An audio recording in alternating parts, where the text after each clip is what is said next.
Hello and welcome back to Kim Reads as we continue with Moby Dick. Chapter 17, Starbuck. While Ahab was in his cabin plotting his maps and waiting for his new leg to be completed, the rest of us went out about our jobs. We had to pump the whale oil into barrels. These barrels were to be stored in the ship's cargo hold. Starbuck was directing the men in the hold when he was called back up to the deck. One of the men had noticed the oil was leaking to the waters around the Pequod. This was not a good thing. There was a leak in the barrels. Starbuck went to the captain's office to talk to Ahab about this new problem, and I followed in case there were new orders. Sir, Starbuck said, we're leaking oil out of our hold. We'll have to stop in Japan for repairs. Stop? Ahab said. Are you suggesting we stop when we just discovered the trail? We finally heard of a sighting of Moby Dick. If we don't stop, sir, we'll lose more oil in a day than we might gather in a year. I'm not going to waste time with a petty thing like that, Ahab said. We've sailed 20,000 miles for this, Starbuck tried to explain. We're not there yet, Ahab scoffed. Talk about the oil, sir. And I most certainly am not, Ahab said sternly. Please leave me now. I cannot be bothered with this. Sir, Starbuck said, his face getting red. He was trying not to lose his temper.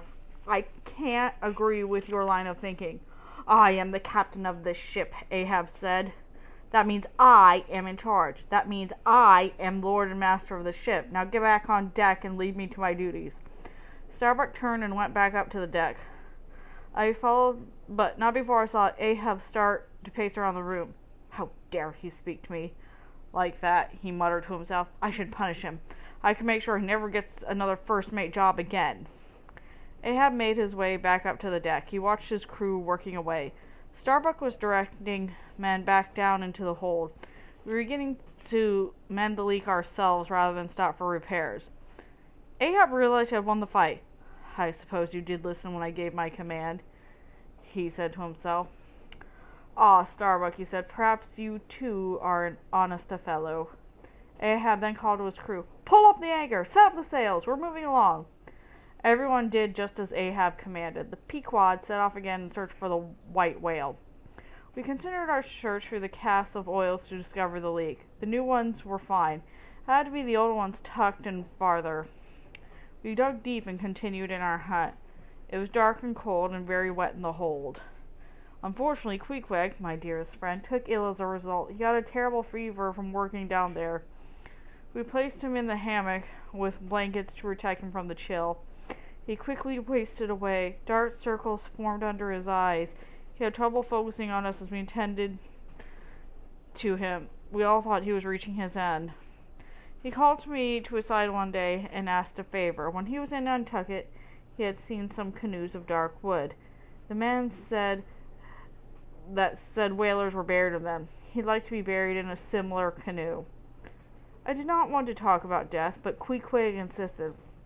These are the things you should know, he said. So the carpenter set to work building Queequeg a canoe. When it was done, Queequeg asked to see it. Then he asked someone to get his harpoon. He had the spear placed inside his canoe along with a paddle from his boat. A piece of sailcloth was rolled up for the window pillow.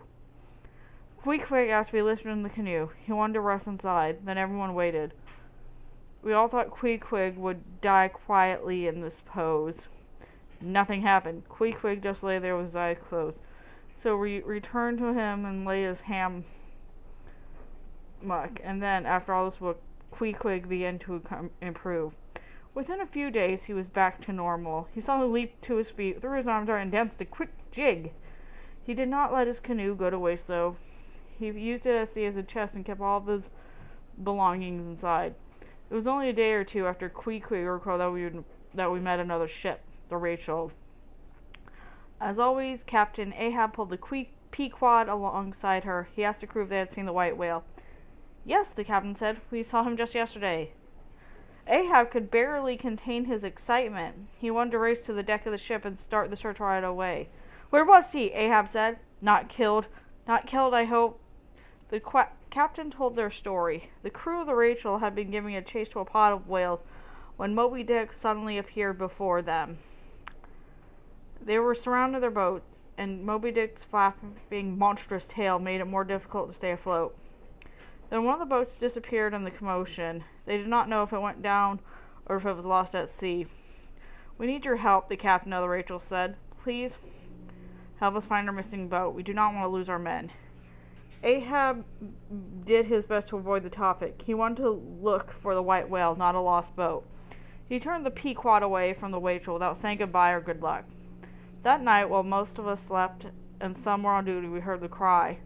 "There she blows!" a voice called from the masthead. "And it's Moby Dick! Moby Dick is coming up for air!" And that's the end of that chapter. See you later.